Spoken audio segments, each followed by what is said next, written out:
Kamusta mga tol? May nasagap ako nagrereklamo kay Tulpo eh. Bakit daw itong si Osman Jeng na naglaro din sa NBL ha? Pang 11th pick. Tapos yung bata natin hindi na drop. Tirahin na natin yan. Pero bago yan, atsara muna tayo. Focus lang sa goal. Eto ba ito? Eto yung sinasabi niyong mas magaling pa si Kai Soto rito? Seryoso ba kayo dyan? Ang sabi kasi ng iba dyan mga tol, no? Bakit daw to na-drop eh? Samantalang ang stats nito, 8.87 points, 3.17 rebounds, 1 assist, at 40% lang sa field goals. 27% naman sa 3 points. Samantalang si Panungkit daw, 7.52 points, 4.5 rebounds, 0.5 assists, at 50% sa field goals. Halos dikit lang daw to eh. Yan no, yan kasi yung mga mali nyo eh. Yan kasi kayo bumabatay palagi sa stats eh. Pero yung laro, hindi nyo kinukumpare no. Una kasi mga tol no, etong si Jeng, talagang yung mga unang laro nito, 3 points, 8 points, 2 points, itlog, 5 points. Pero nung second half na ng season ng NBL, nagsimula na itong magkaroon ng kumpiyansa eh, biglang tumaas yung laro nito eh. Last 12 games nito, 13.4 points, 42 out of 71 sa 2 points, 59%. At 20 out of 56 sa 3 points, 35.6%.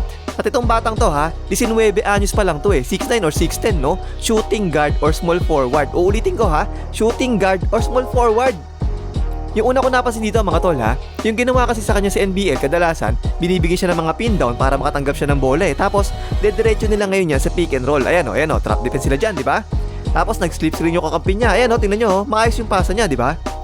Ito pa isa, tingnan nyo, show defense naman to. Slip screen na naman yung sentro nila. Ayan o, maayos na naman yung ginawa niyang pasa o.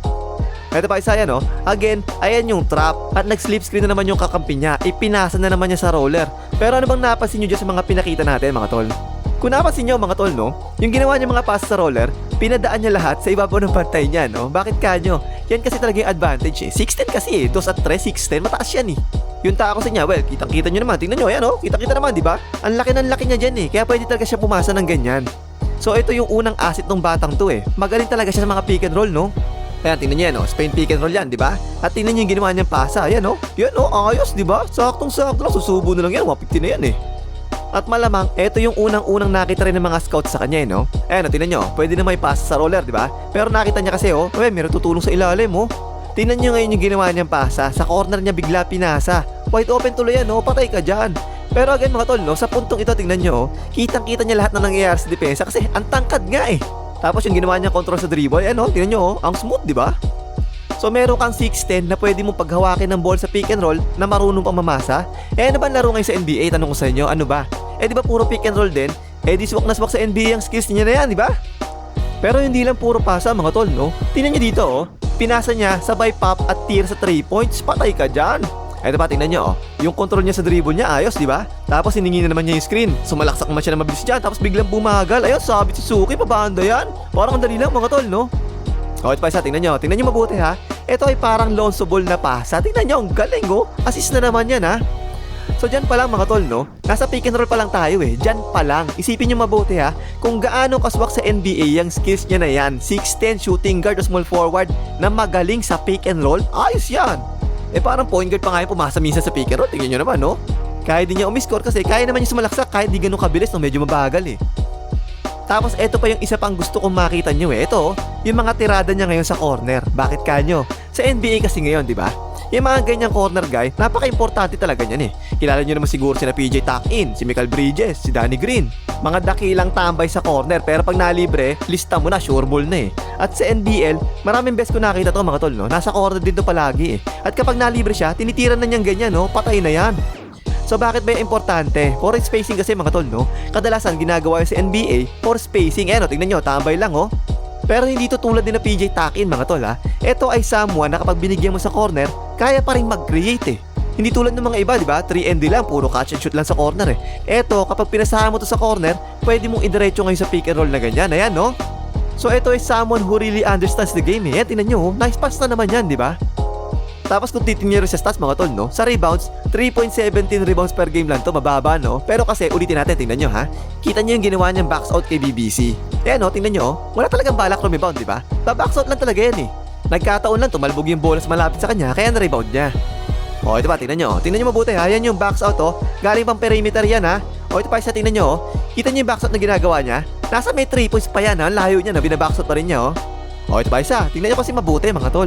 Wala talagang balak rebound to eh. Babackshot lang talaga to palagi eh. So yung pino-point out ko dito mga tol no, merong mga taong ganito eh, na alam talaga nila, kailangan nilang bumax out. So babackshot yan kahit di pa sila makarebound eh. At meron din mga taong kagaya ni Westbrick na hindi bumabax out para sila yung re-rebound, diba? Stats father eh.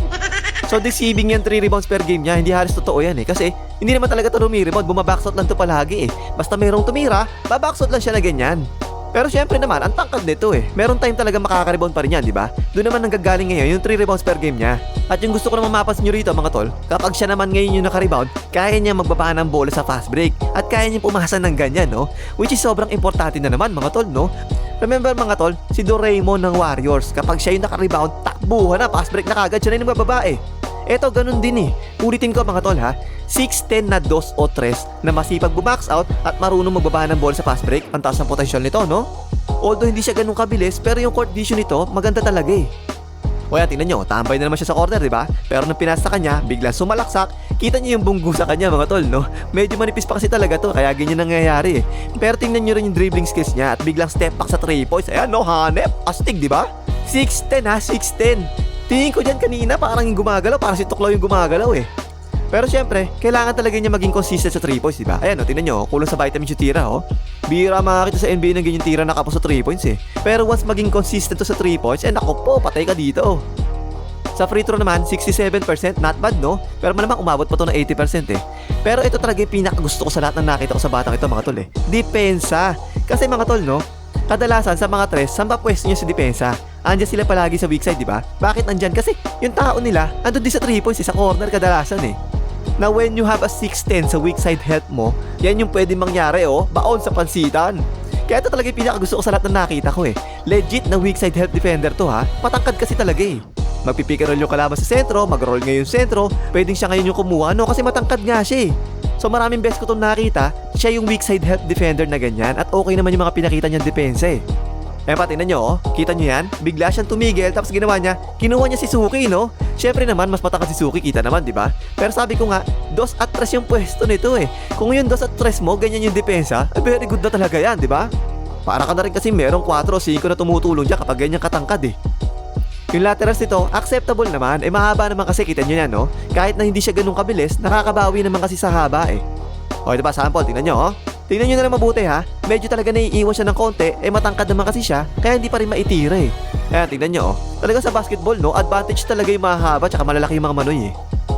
Tapos yung sinasabi nating switchability sa depensa, okay rin talaga eh. Siguro sa tingin ko dito, 2, 3, 4, pwede ito mag-switch sa depensa eh. Kasi kung 4 yung mag-switch, 6'10 nga to diba? Ayos na yun no, kahit medyo manipis yan, matangkad naman eh. Huwag lang talagang kakalabaw sa ilalim no, bihira naman mangyari ngayon yun eh. At saka wag lang sentro yung mag-switch na ganyan kasi parang di kaya yung sentro sa ilalim eh. Tapos kapag point guard, tingin ko hindi rin kaya nito eh. Kasi lamang talaga sa bilis yung mga point guard sa NBA, hindi bilis dun eh. Tapos meron din ako nakita ilang pagkakataon no. Nakita ko dinadaan na rin sa bunggo to eh. Although maayos para naman yung naging depensa niya ha. Pero tingin ko mga tol no, kailangan ito magdagdag ng konting muscles eh. Konti lang siguro para hindi masyado bumagal no. Pero kung 2, 3, 4 yung babatiin to, tingin ko okay lang mag-switch eh, makakasabay to eh. Kasi kahit sa NBL, nag-switch na sa kanya na ganyan eh oh. At ganyan talaga yung gusto ngayon sa NBA mga tol no, yung pwede kang mag-switch kahit kanino eh. O ito pa, tingnan nyo, nag-switch siya sa ilalim.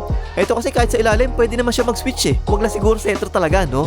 At kahit sa baba, pwede rin mag-switch. Ayan, tingnan nyo oh, huwag lang sobrang bilis ng babantayan eh. So yun mga tol no, yan ang mga reasons kung bakit mataas to sa draft. Yung laro kasi nito, larong swak sa NBA eh. Magaling sa pick and roll, pwedeng corner guy, pwedeng weak side help defender, pwedeng mag-switch sa depensa, solid sa box out, may tira sa 3 points, pwedeng ball handler. So hindi natin to pwedeng ikumpara sa bata natin na hindi na draft eh. Kasi kung sa NBA ang hinahain nila ngayon, apple juice. Etong si Jeng, Fuji apple to eh. Yung bata natin, pongkan. Magkaiba yan. Tapos dinadahilan nyo, parehas na kaso yung stats. Parehas lang halos yung presyo, 30 pesos isa. Apple juice nga ang hinahanap. Gusto nyo ipasok yung pongkan. O yun ay panghimagas, mag-like kayo, mga hater ni pongkan.